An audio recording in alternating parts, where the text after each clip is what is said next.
Hello, everybody.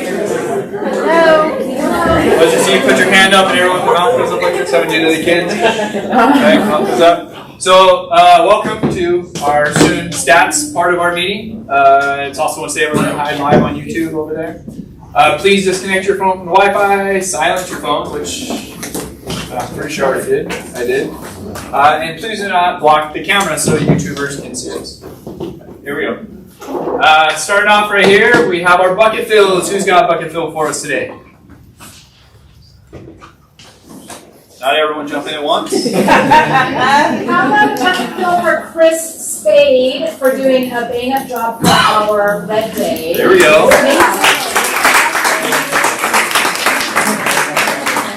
Alright, Chris. I know you can hear it, Chris, wherever you are. We appreciate that. I'll give a bucket fill for Broker Bob for BB. I know he gets one quite a bit because he is super responsive to you guys, and I think the way he presents himself to you not only sometimes is serious, but it's fun, and I appreciate that. I have a quick bucket fill for our fearless team leader Steve for organizing and putting for us an amazing photo shoot for our team and individual headshots last week. They came out super nice photos. I don't know who the guy was in the suits, but they came out really well. Anyone else? I do. I have one. Please. I just want to give a shout out to Ari, Nancy, and Nikki. I feel like whenever I come into the office, it is great energy, and they're so much fun, and they can make the office fun. So thank you. All right. Nancy's working on making it extra fun today. All right, we will move on. And then, of course, we have our monthly birthdays. So, what do we have up here? Aldo, Daryl, Travis, Kareem, Carrie, Gaga, who I think is on a plane right now, or yesterday. Sherry, Aleli, Tina, and Sarah. Who's here? Sherry. Sherry. Anyone else? No, she left. Sherry, Sherry, come on out. You get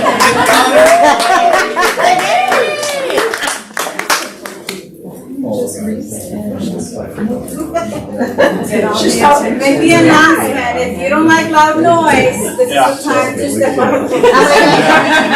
It's about to get cray-cray. Sherry, you match your cake, raspberry. Sherry, when's your birthday? It was the 16th. Friday. Happy birthday! There's a lot of candles on there. Told you. Send the fire alarm. We need to start the fire. I'm already hot. Okay, Oh, Happy birthday to you. Happy birthday to you. Happy birthday, dear Sherry. Happy birthday to you.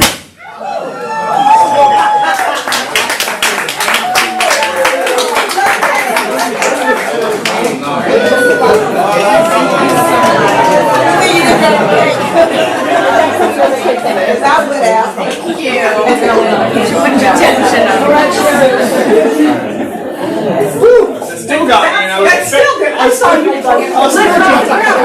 expecting it to still jump. All right, happy birthday. right, property pitches. Steven. Steve, come on up. Come on down. What's up, guys? Don't block the camera. Okay, so I have 3 properties coming on the market right now. First one is in Waboem, in middle North Park, right above Cafe Calabria area. It's a really cool one because it's very big. 20-foot ceilings, 2-bedroom, 2-bathroom. There's a giant loft, so they call it a 3-bedroom, but it's really a 2-2 plus a large loft. It's gonna be $950. HOA is a little high, around $740, but that's going on the market tomorrow. Second property that is going on the market next week is 3 units in University Heights, right when you cross over. The bridge that connects Hillcrest and University Heights. You can walk to Ralph's, Trader Joe's. This pops you right out in University Heights. Awesome location. This I see probably going to an investor that wants to rent this because the rents would be really high here. They could live in it and rent out the others, but this is a really good rental situation for somebody. Right. Oh, that would be good. Price is going to be $2.3 million. Okay? And it's brand new, just finishing. And then this property. Brand new or redone? Beautiful property. What's that? Brand new or redone? Brand new, down to the foundation, like completely leveled and totally brand new. Wow.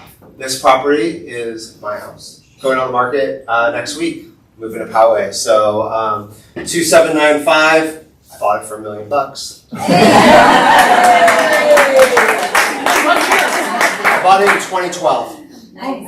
Right, so That's equity. yeah, it's awesome. I'm gonna take all that equity, I'm gonna put it in my new house and pay cash for a home, and I'm done. Nice. That's already under construction. But this is gonna go on the market. Mills Act, if you don't know what that is, look it up, learn about it. Really important selling feature. Taxes, the best way to explain it is your taxes are just a huge break.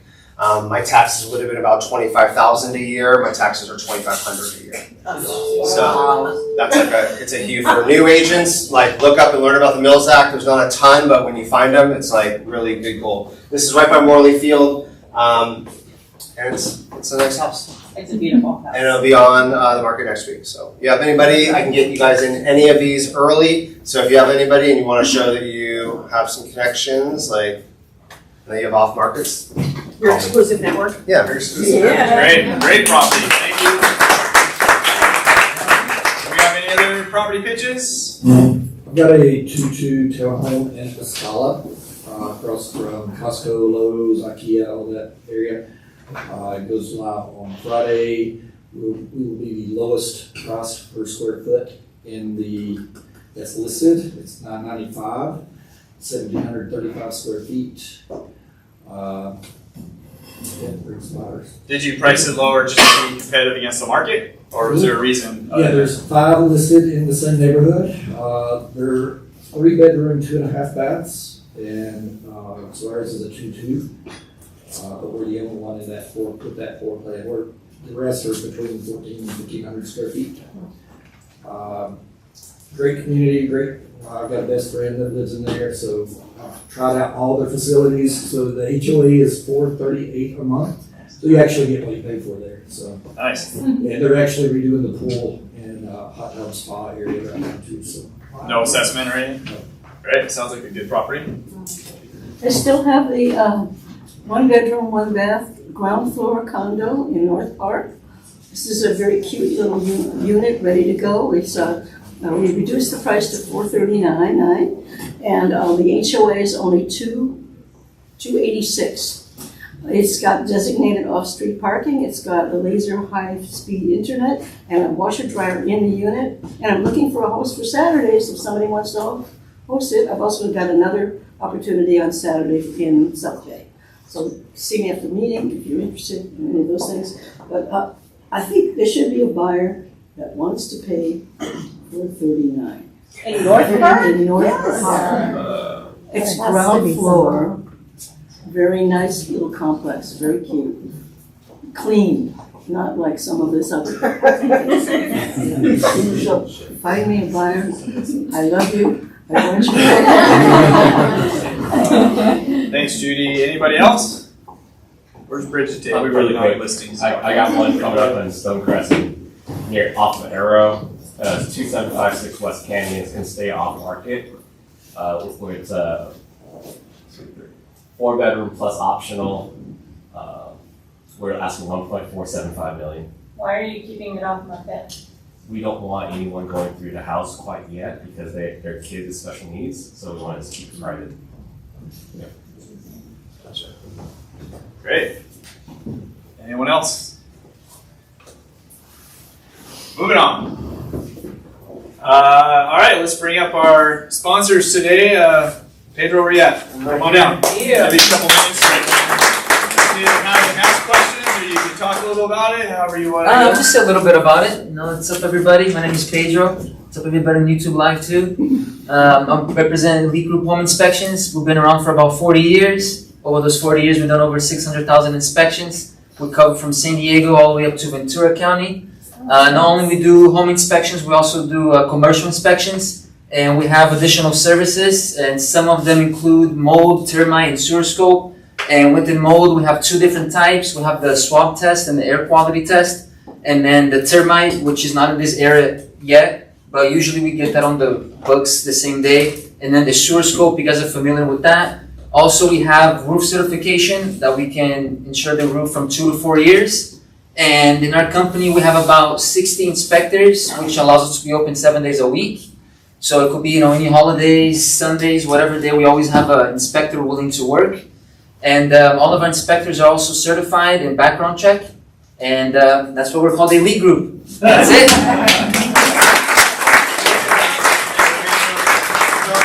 For those of you, I talked about this in the meeting, the fact that they have roof inspection, they'll certify it for 2 to 4 years, that'd be a good thing to get if you're listing, right? If you're a listing agent, you have the inspection done, you get the roof inspection done, you have the certification, huge thing to bring to the table. That'll help with insurance too. It'll definitely help with insurance. And for those that missed the lunch and learn, it was probably as a broker, I'd say it's one of the best lunch and learns and presenter. Josh did a great job. He basically did a risk management meeting. Yeah. Inspections are what gets people in trouble. He did a great job.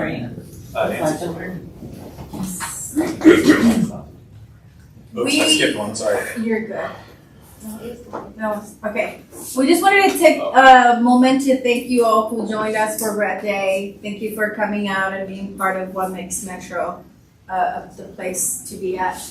And I wanted to give a shout out to Chris. He's not here, but we wanted to just give him a shout out also for coordinating this and making it possible this year. So if you have a moment, send him a text. If you see him, just give him a shout out for being part of this and the part that coordinated all this. Coordinated everything. And then next, I sent out an email with the QR code. If you guys have a moment just to donate $1, $5, whatever you can, just to help us reach the $888 fundraiser that we're trying to accomplish for this month. That's the goal for the Market Center. So if you want to do that through a CDA, Commission Disbursement, we could do that as well. So yeah, just let us know when you. How much do we have so far? I didn't check this morning. When I sent that email, it was like, the other day it was like 177, yeah. So whatever you guys can do, it would be really appreciated. We were in Dallas last week with a KW event, and I got to talk to the woman who runs KW Cares. And we're really underfunded right now, and they've already given out $1 million for the year, and that was before the tornadoes just hit in the last few days. And we have had several offices and agents impacted by those tornadoes, so they need every dollar they can get. So Yeah, that was huge. What they say, if every office comes up with this number, what was the total we had? I don't remember. If every office comes to this number, it's huge. It's a super benefit. So if we can all pull our weight, that'd be amazing for the foundation. So. All right. We'd also. Oh, am I doing this? We'd like to welcome Bo Tricky. He's new to the office. He wasn't able to make it to today's meeting, but he's definitely Life by Design. He's golfing. I didn't want to say that.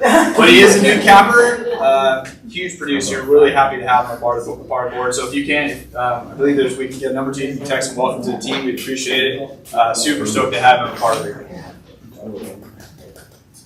And then, of course, we have our leadership team that presents. We have our Monday's call with Mark Miller, and then Broker Bob, All Things Text. We had the day that was great going over my Google or my Google account, right? And then We talked all things sex, and then Daily Spark, obviously, with Sarah, that's on every day. She's still doing it every morning from 8 to 9. So come join on that every time you get any chance you can. And then Honor Memorial Day, we will be closed on the 26th. Well, you guys are welcome to be here. Staff will not be here for you. So get all your printer issues resolved before Friday, so we can get that taken care of for you. Because come Monday, it will be a little harder to reach. All right. Just next week. Oh, okay. Next week we are going to have a risk management meeting. We're going to have an in-office meeting next week as well. We'll go over to the broker Bob stuff. That way we weren't able to do it last week, so we're going to crunch it in for you next week. Please come to that at 1:30. And then this is different. Oh. So we had an award that we did at the award ceremony this year. And we had one that was a little bit late, so we wanted to honor now. So who remembers Dana in this room? Yeah, she died this year. And was last year? Last year. Last year, wow. Time flies really fast. She was a heart and soul of our office. Worked as a TC since 2010 with our office. And I always said, commitment to protecting the principal. Who had her as a TC? Was she tough to make sure you followed your stuff and everything? Okay, so anyway. Really excited to make sure we honor all the people that have left our office and went on to their heavenly reward. We have the Scott Neal Humanitarian Award. We have the Bill Stevens Memorial Award that we've been doing for years. And so we have one more award to give out. And I really liked to read her son's memorial that he posted on Facebook.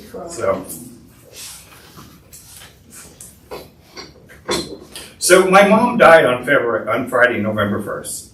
She endured a 6-month battle with liver cancer. She was diagnosed in May, moved in with us in June, and we were all here for her every step of the way. She died in her sleep among family in her home.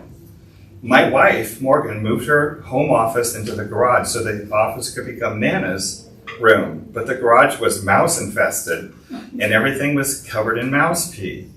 Morgan cleaned it and caught 40 mice, moved the office into the garage, and set up a room in our house for my dying mother.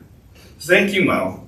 We did everything we could. We did our very best. I have no regrets, but I am sad. I will always miss my mom. She loved animals. When I was 7 or 8, she caught a gopher snake for me and named it Sneaker. We had crawdads and mud puppies and rabbits and kittens and puppies. She loved caves. We went to Mercer's Caverns in the Moni Cave Caverns. She taught me to play the violin and somehow taught me to be pretty good at it. She was goofy as hell and invented crazy words. She would roll me on the ground and tickle me and say I was nantled. Her nicknames for me were Burger King, Nick, Mickey, and the mysterious PQR. We spent a lot of time together and it was just me and her for years. We watched the hell out of Melrose Place. Who would have thought that she would watch Melrose Place? When I was a baby, I was born with club feet. I had to wear braces to twist my feet into a serviceable configuration, but I had terrible cramps. My bones that had been twisted into place wanted to twist back, out of place, and they complained about it, and I complained about it every night. And every night, my mom would rub my feet to calm me down.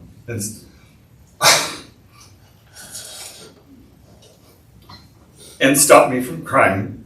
It's the purest expression of love and comfort that I know. The night before she died, I rubbed her feet until 2. She loved it, and when I would check her, it just meant pressing my hand against her forehead. I love you, Mom. So, without further ado, we did have another person that won the award. Now, when this, it's not really, it's a mention. And when I get the channeling from these people to who they want to be honored, this isn't from me, this is from them. I get the feeling about who they want. And without further ado, Nicole. Come on.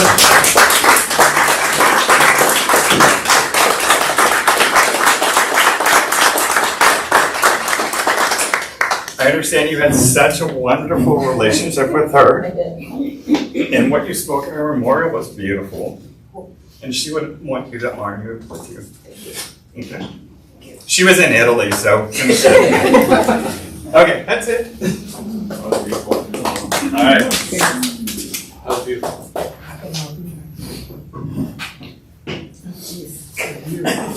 Okay. Follow up. Yeah, we're gonna adjust speeds. That was okay. Just looking at the light, yeah. I would like to thank Alicia for partnering with Escrow Partners. So last week, I know, I'm like, woo, everybody just take like a big Jack swig of loves water. to cry. Oh, I love emotion. I'm very into expressing emotion in front of other people. It's my favorite thing in the world. Thanks for the setup of that timing. Escrow Partners held an event last week. Thank you to many of you who are in this room. We saw your happy, smiling, learning faces there. So we just wanted to give Coach Alicia a little spotlight and a shout out because we appreciate her partnering with us to bring that education to you. So thank you to everybody that came. We have a bunch of people in here, right, that were there? Yes, yes, yes. So I hope you guys learned something. We had a fun time, and I know you learned something because I heard it in the questions that you asked at the end. So thank you for bringing us in. We appreciate that. Okay, multiple choice question, and Noble has lollipops for the winner. Because people like lollipops. So, the question is, Escrow Partners had a situation that we dealt with earlier this year where we had some siblings that were inheriting a home and they couldn't agree on what to do during the home sale. I know you've never heard of that before. So, as Escrow Partners, how do you think we handled that? Did we A, cancel the escrow? B, let the lawyers sort it out and tell them it was without us? C, stay neutral and coordinate with multiple attorneys? Or D, pick a side to speed things up? C. You pick. You don't just hang out all the time. It is C, stay neutral and coordinate with multiple attorneys. You guys know that that's how we operate. What I will say about that is one of the things that I've been sharing with agents outside this room, because I know you guys know it here, is that one of the nice things is when you are in those challenging positions, sometimes it's nice to have a neutral person outside of just you and the other agent. It's one of the things that we pride ourselves on. So if you get in that situation, just make sure you're in touch with your escrow officer so they can bring that to the table.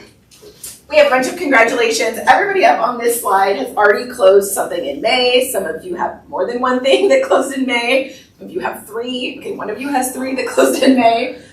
So congratulations to everybody up on here. And there are a couple more people that are in this world that are not yet up on the slide because we still have another few days until May is over. So I will update this next week with a few more names. So congratulations to everybody.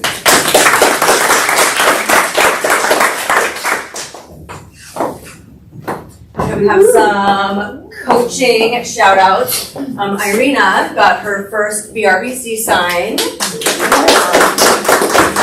Then we have, I don't know how to, I usually do it for you. Okay, thank you. Just stay there. Sorry. Marlon took another listing. This is his 4th listing in like the last couple months. This one, I spoke about it a few weeks ago. This is the land listing that's up in Temecula. It's like 40 acres on the old town side for like 700,000 acres, like winery. Let's do that. And he's in growth with me. And then we have some with Coach Deborah. Kevin, there you are. Kevin is in escrow with his buyers, and Vinny is the listing side, and they actually open escrow with Escrow Partners. And we're doing the loan.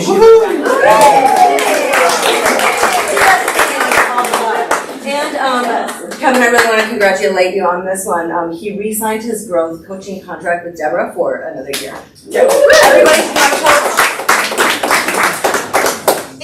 I always steal Alicia's thunder by going before her, so I saved this slide so she could announce it first. Yeah. But Escrow Partners also wanted to give shout outs to both Marlon and Kevin for their escrow. So congratulations.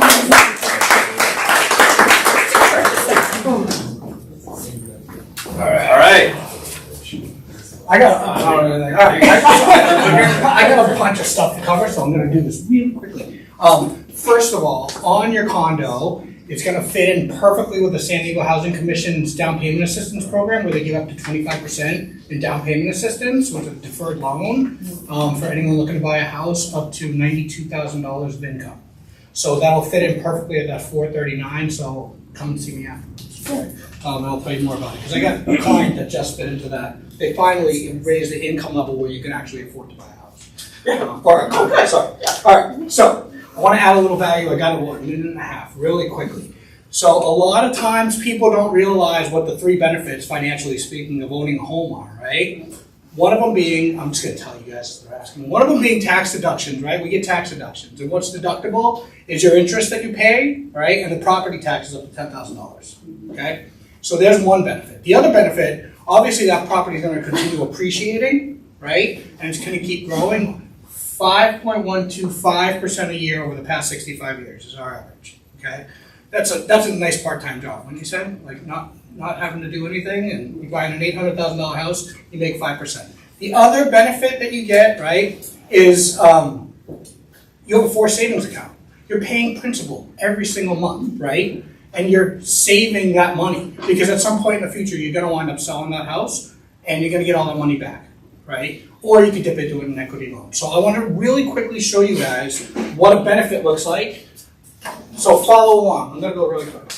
Sorry, my Boston's coming out real quick. All right, $800,000 purchase. You may want to write this down, or can you email it out? I'll email it out. All right, even better. 20% down, right?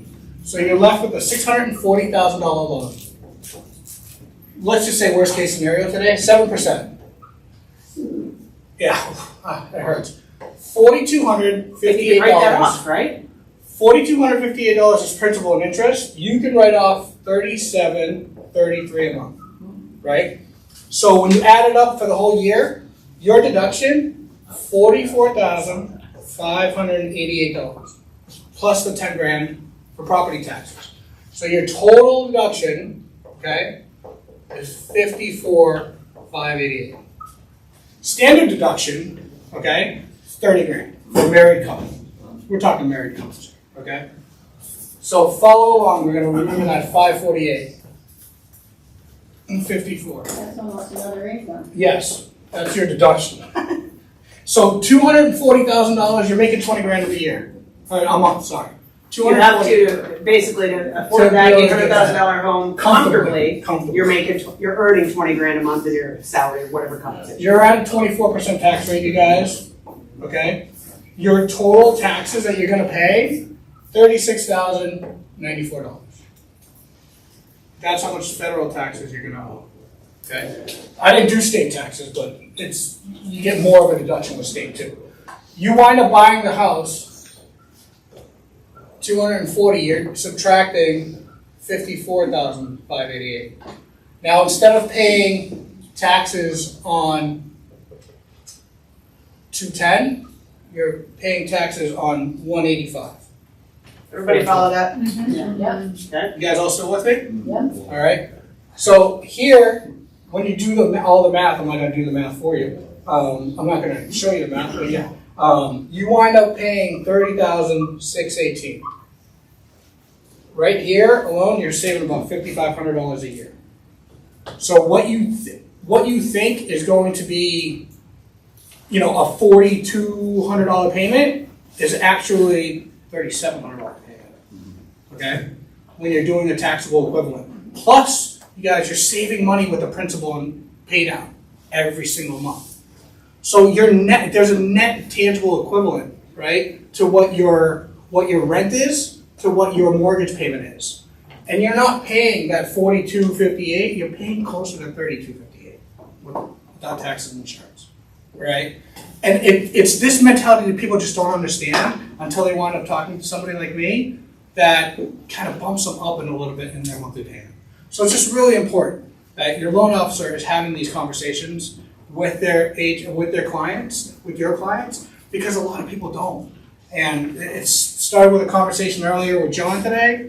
You can't, a lot of these loan officers, they'll just, here's your pre-approval letter, have a good day. And then you guys are going to go out there, wind up wasting your time and looking at places and, what, my payment's what? I don't want to do that. And you wind up wasting all your time, their time, throwing out escrow, listing all the agents have. So give me a call. I'm here for you. Love you guys. So basically, you just have to get the contract to get through the first year, and then they can keep the reduction, right? So you just got to squeeze through that first year. I believe we got Okay. What do you think Broker Bob's facial expression is when I get a phone call from an agent at Friday evening at 5:30? Probably looks just like that. But this was a good call.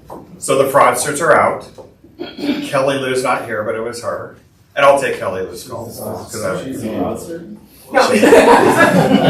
She's like, Broker Bob, I need to run something by you. It just sounded too good to be true. I'm like, well, what is it? Somebody called me. They said they wanted me to sell them something. They found me online and I had great reviews and they wanted me to list their property. I'm like, okay.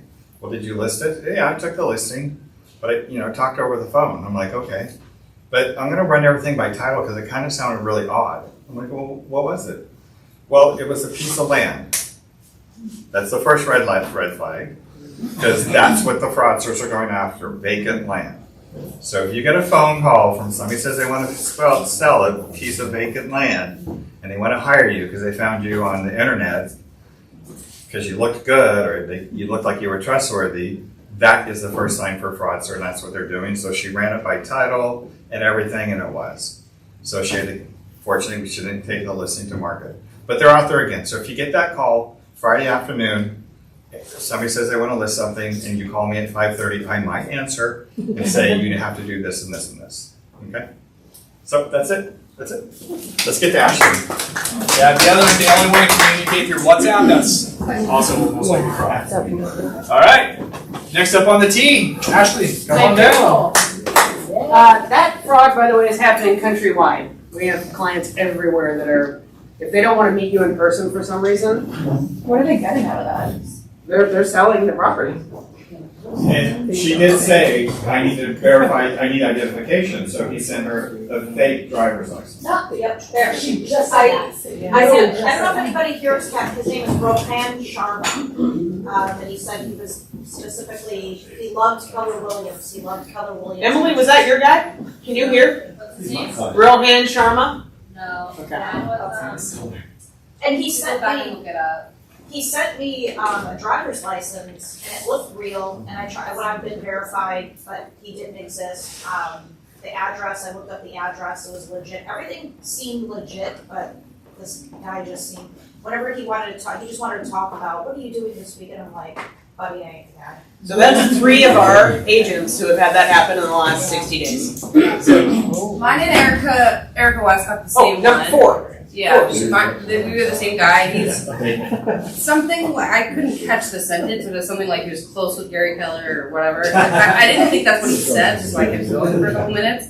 But for both of us, he was on a plane. That's why his service was shoddy. Just like ridiculous. Okay. And his is 805. It's like Santa Barbara. I think 805. Yeah. Up that way. He says he's somebody from some wealthy family. I can look it up. But when you've been verified, there's like 37 comments on there that are like, stay away from this person. And he's only targeting realtors, that person. All right, so here we go. 90 days from today is August 19th. Yeah.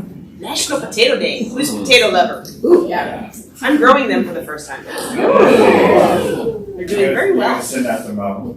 I told her. We did dinner. Oh, I can send her that. Comes from Native American. They have sustained most of the world at different times because it's cheap and it's one of the only foods that you can actually, not that any of us would want to do this, but only eat potatoes and survive. They have the full profile of everything you need. So anyway, 90 days from today. Don't know that you can survive on French fries all day. That might be true. 90 days from today is important because whatever you're doing now will show up then in terms of income. All right, so let's get going. KW Metro highlights. In the month of April, our average sales price was up to 1.244. That was the highest ever for our office. Wow. Yeah. We tend to be in the median or just below the median as an office for the last 25 years. The fact that we're now kind of right where the average is for the entire county reflects that some of our agents have pushed their price points up very intentionally. The listings sold month over month, meaning from March to April, were up 20%. And the listings taken volume, meaning listings that we took in the month of April, was also the highest ever at almost $62 million in listings. That's huge, guys. Well, highest ever, that's double what we usually do monthly. So, good job. And then listing volume was up 106% over March. So that's our pendings and solds next month and the month after are gonna look fantastic. Okay, so I pulled these numbers as of this morning. I'm just gonna pause there for a minute because they are very, very different than they were last month. So last month is in the light orange. This morning was in the white. What do you guys see? More listings, less pendings. I would say flat pendings, flat solds, a lot more listings. In both, the next one is condos. In both categories, we're up about 18% over this time last month. In terms of listings. Okay, there's condos.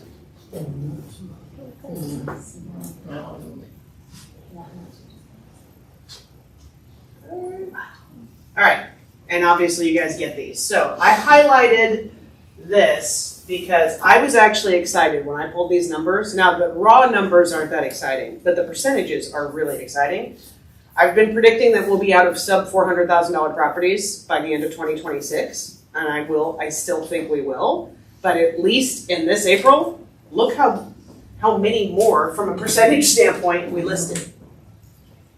And that's year to date through the end of April. Isn't that cool? Mm-hmm. I would love everybody in this office to go buy one of those under $400,000 properties. Or close to 400. Or 439. 439.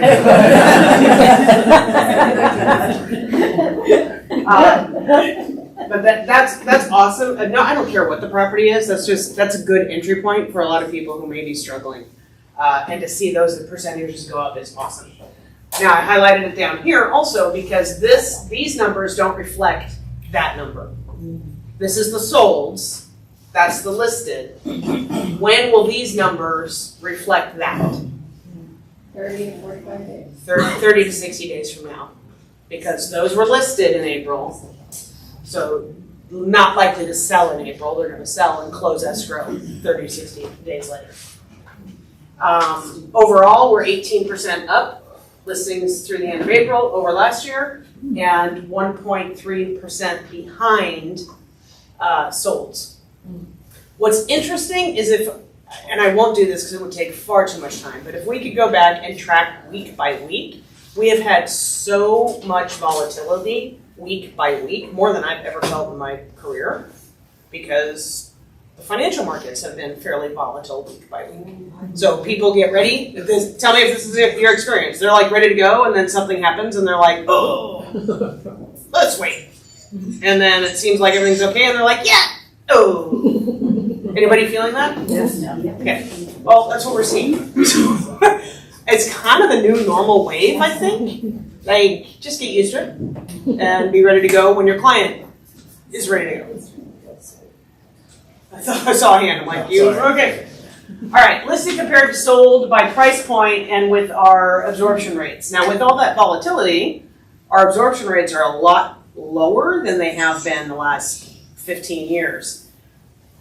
But I do still think they're going to pick up. Like by the end of summer, we're not quite into the hot selling season for San Diego real estate.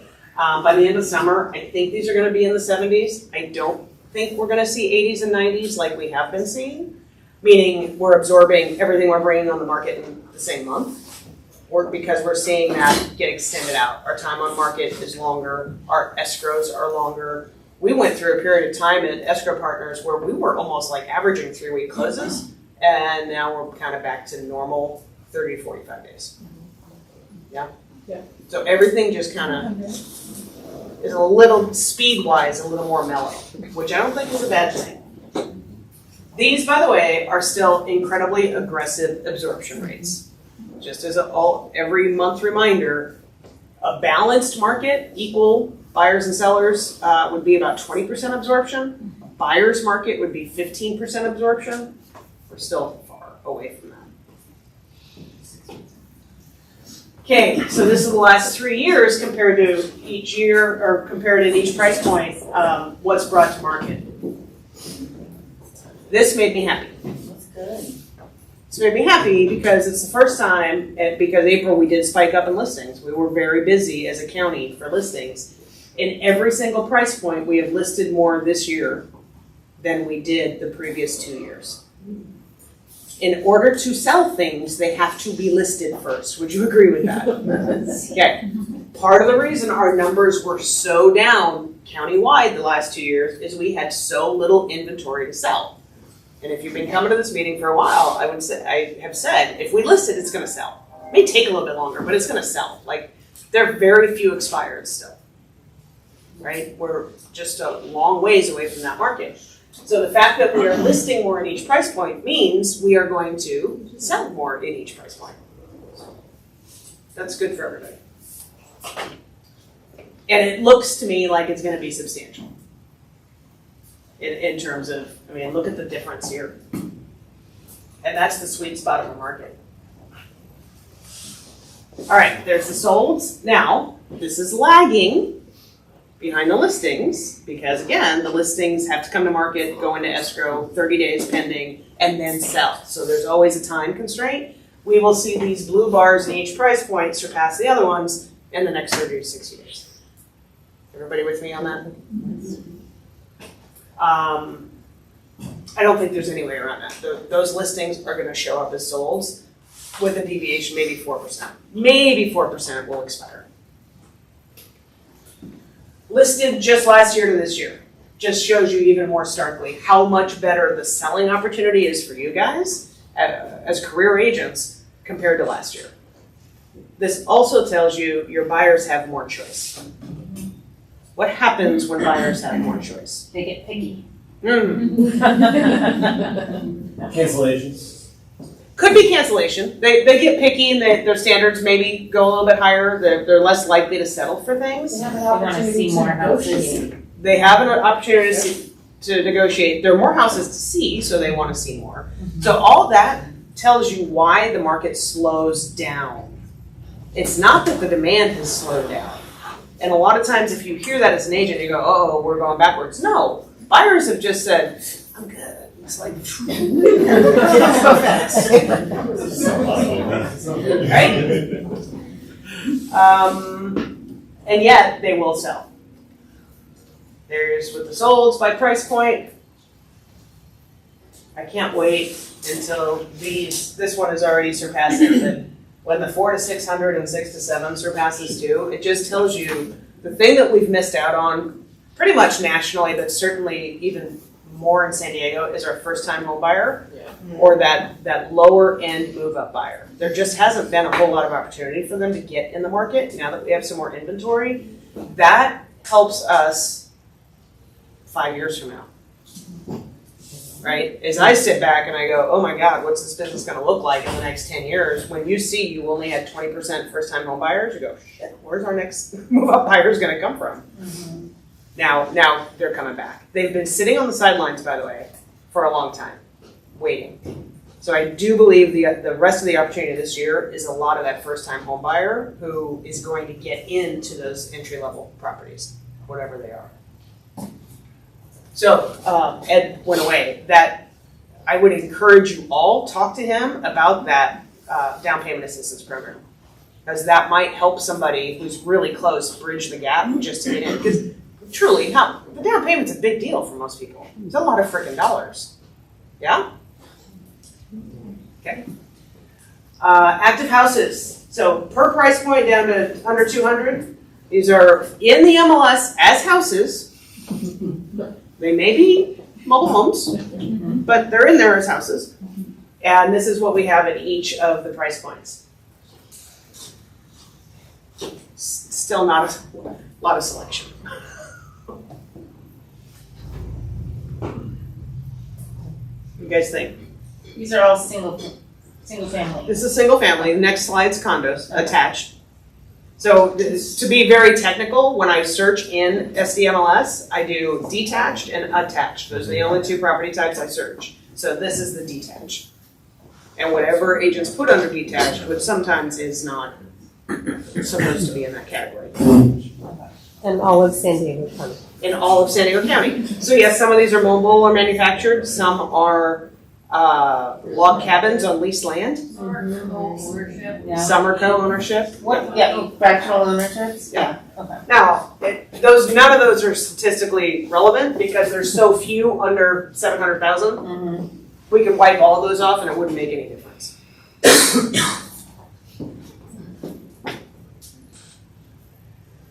Sweet spot.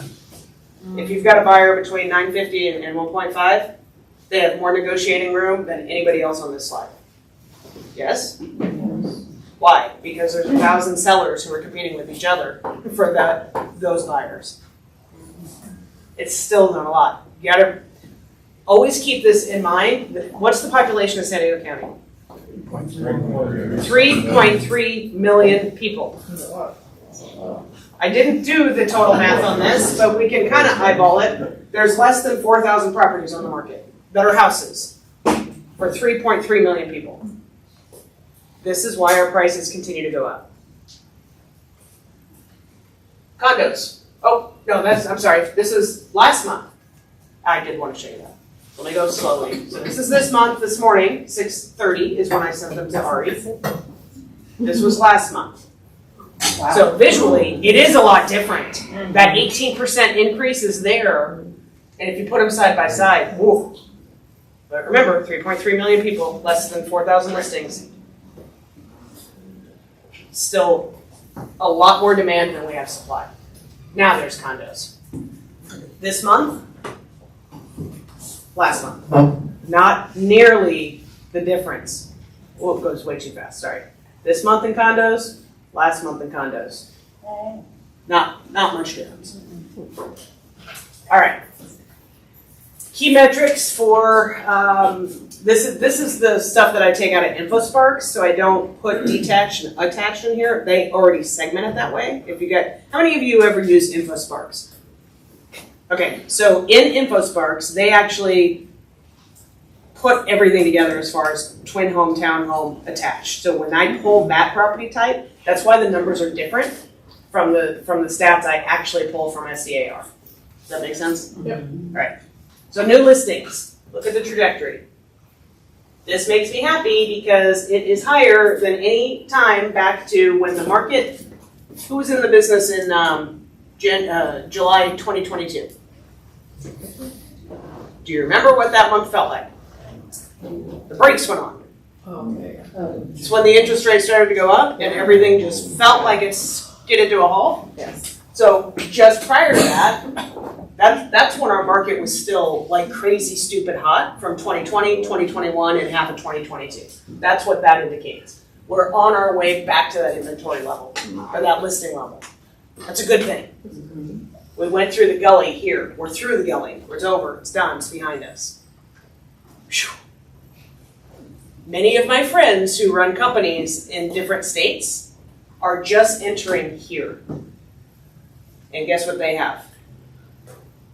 The gully window. Yeah. We've already been there. So you may hear national news going, oh, the market. We always lead the way. We lead the way in, we lead the way out. So it took us 2.5 years. Almost 3. Okay, active listings. It's going to follow that same trend. Now, we are higher than we were here, but our market was moving so fast at this time. And you'll see that on average days on market. We're not going to, I don't believe our market will pick up and be that fast again, just because of the fluidity of how things don't feel predictable. When you don't have predictability, what do people do? Freeze. They freeze or they change. I mean, they may be in escrow and go, oh. So they could freeze or they could just say, I'm out.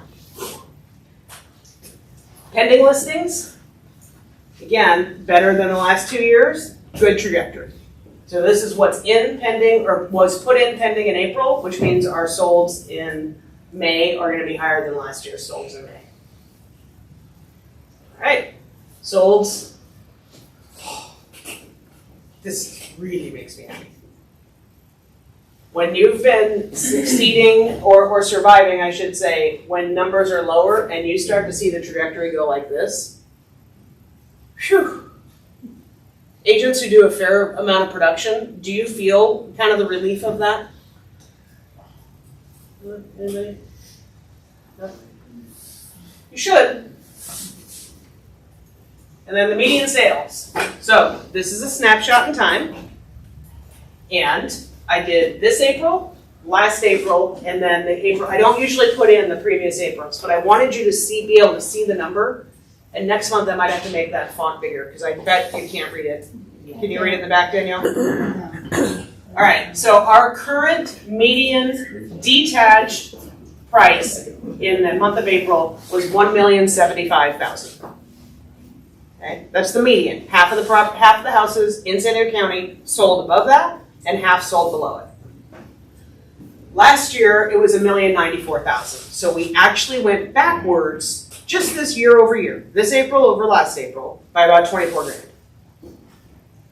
Does that mean people lost money? Only things. Only Well, actually, and we didn't plan this, but based on what you showed us, they still didn't lose money because they made it up in tax. That difference they made up in taxes. And truly, I had no idea you were going to present that today. It's the first thing I thought. So what? So I went back in equity, maybe 24 grand, but I already made it up in my tax benefit, plus the 4 savings. And if you look back, over a 13, 14-month period, I can't see a time when we've gone backwards in value unless I go back to 2009. So it's not likely that that $24,000 blip will even be sustained through the next 30 days. Not likely based on what numbers have told us. Condos went back 10 grand. Not too surprised on that just because the condo market's really been wonky. But again, look at the trajectory. This is just 2020, by the way. 2020.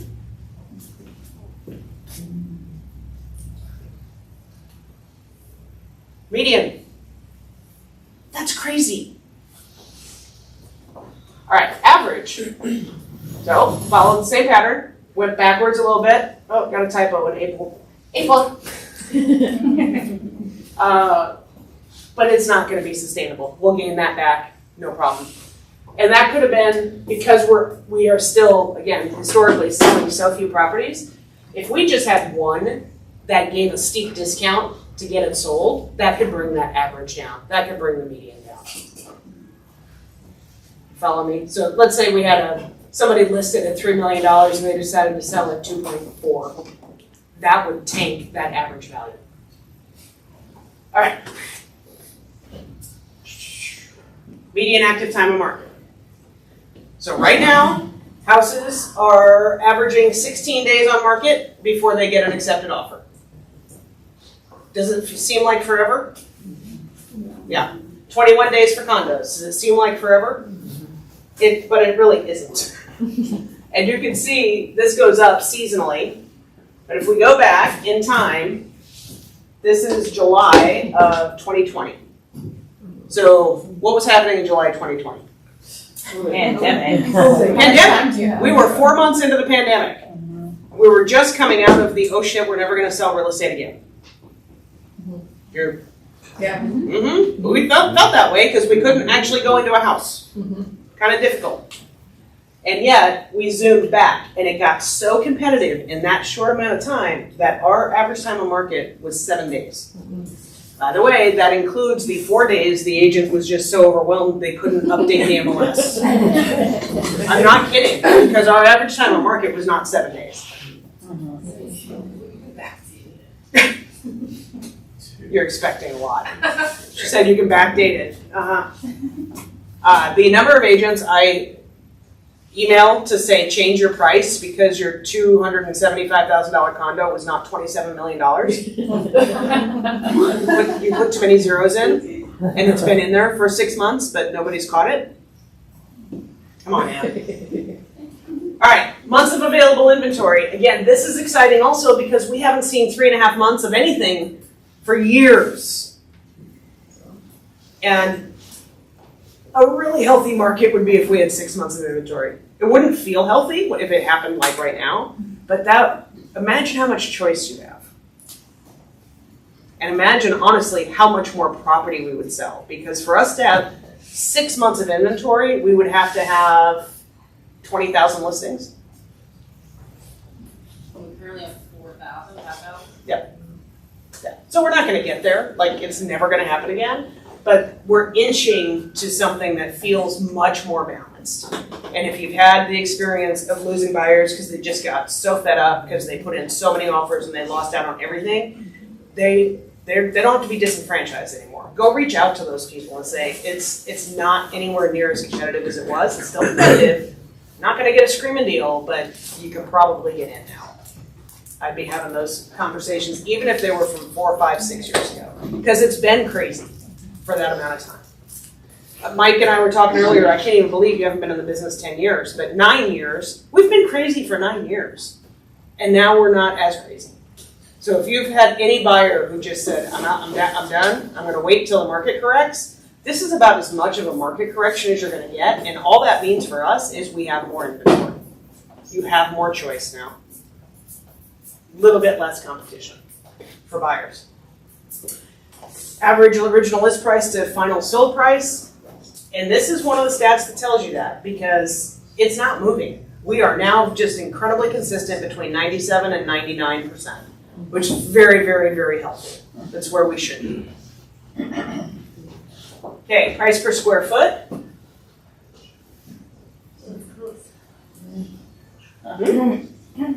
Hey, yeah, it is close.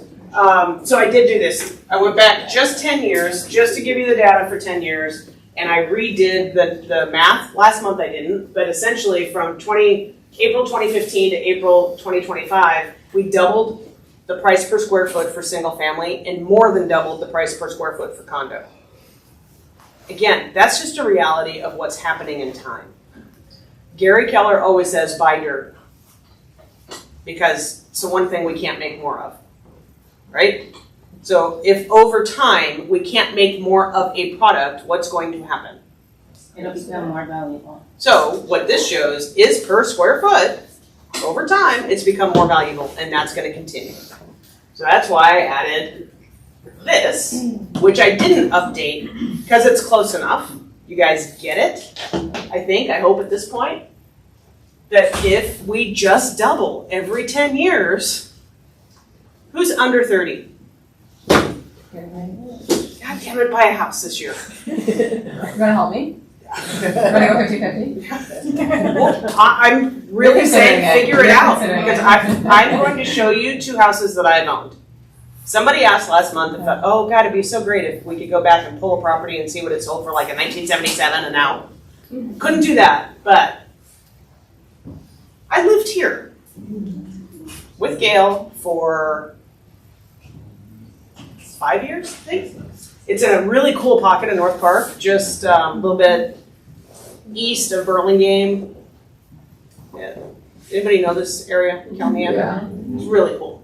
Really super cute house, but it was 800 square feet, 2-bedroom, 1 bath. And at the time, they've remodeled it, but at the time it was a galley kitchen. It was not large enough, in my opinion, for 2 humans to live in, but we lived there for 5 years. So my point is, you get into what you can get into. All right, so in 1999, this first recording sale, I could go back and find out. How much do you think this sold for? 99. Let's see if my animations work. 60,000. Yes. Okay, 210. 210. 3,850 square foot lot, 1-car garage. Cute, but cute. That's about as much as I can say about it. What do you think it sold for in 2015, 16 years later? 615. 800. Now, there's a house, literally 2 houses down, that sold in April. 1.1. So I use that as the comp. 1,400,000. It's that one is slightly more square footage, it was 1,075 square feet. So I did a little bit of a range That's what it would be right now. What? 927, that was close. So, 1999 to 2005, $715,000 increase in value. And you were really close earlier, at least on this property, 5.86% annual appreciation over that 26 years. But look at, this is faster. This was 16 years. The rate of appreciation is going up faster right now, and it probably will. All right, so but here's what I mean. It took 16 years to 2.5 times the value. It took 10 years to essentially double the value. And that's, you also had that recession. Yeah, for sure. Had to recalibrate after that. There's a little The calibration. price would have been in And it's 2006. All right, here's the last house that I sold, that Emily and Deb Brown sold for me, so we could get the home rule property.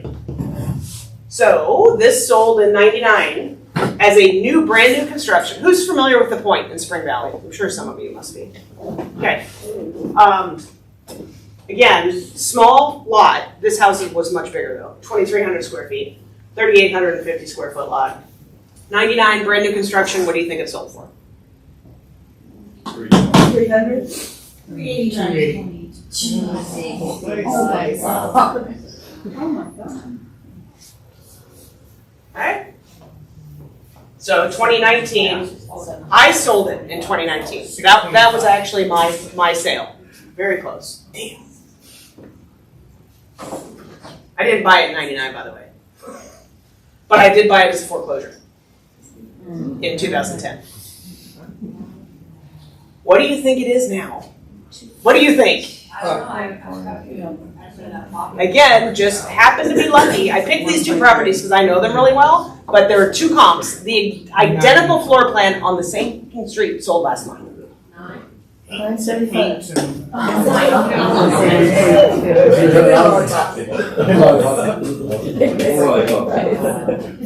What's interesting is this was only 5.76, a little bit less appreciation. However, oh my gosh. And I guarantee you, I was just out of college in '99, so I was not anywhere near the real estate market. However, I guarantee you, buyers were out there going, "I'm not paying $256 for that. It is not worth it."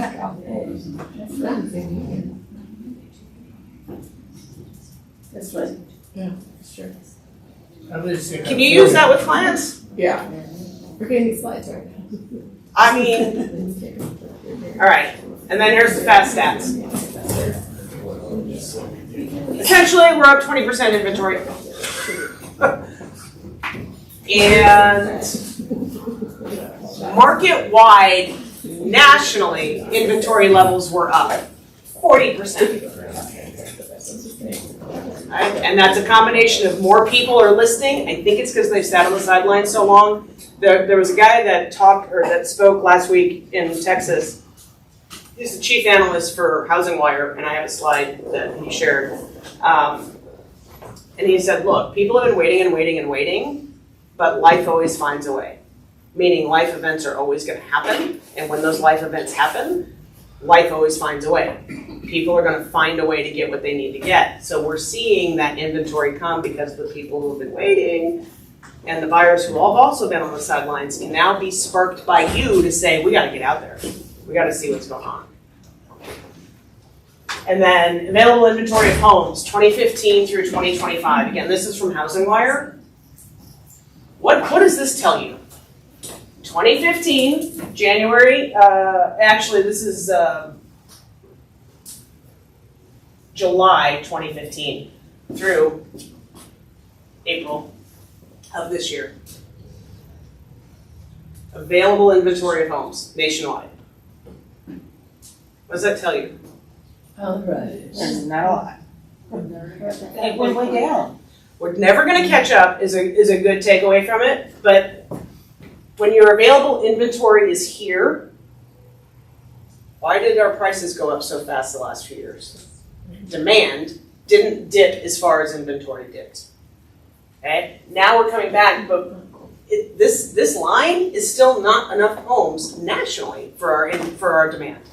And we have not built enough homes. It will take, I don't even think it's possible, honestly, at this point, to ever build back to what we actually need. Well, and don't forget the second biggest generation and the third biggest generation are coming into their years of home buying, right? And so that's going to make this If even worse. we just stay here, basically our demand is going to increase because our population of home buying folks is increasing, but we can't just wave a magic wand and get new houses. How long does it take from buying a property to building houses?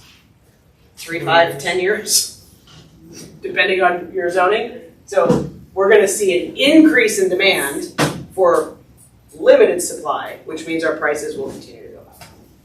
Yeah. Do you think that the fact that the baby boomers are getting older and maybe moving out of their homes, that they might have 2 or 3 houses, will affect the way that the demand works and, you know? It could. I think ultimately it will. The thing, and that's in a lot of the conversation now, because I think it was 40% of houses in the United States are owned mortgage free. Well, those are boomers. That's not me yet. But you're not a boomer. No, I'm just saying, like, those people own those. What are they going to do with them? Right. What a lot of people are doing is just transferring to their kids. Is that going to be everybody? No, because I know a lot of kids who go, I don't want the house, I want the money. So you'll see. It will eventually impact that. But it'll be interesting to see how it plays out. Yeah. It's still not enough. Okay.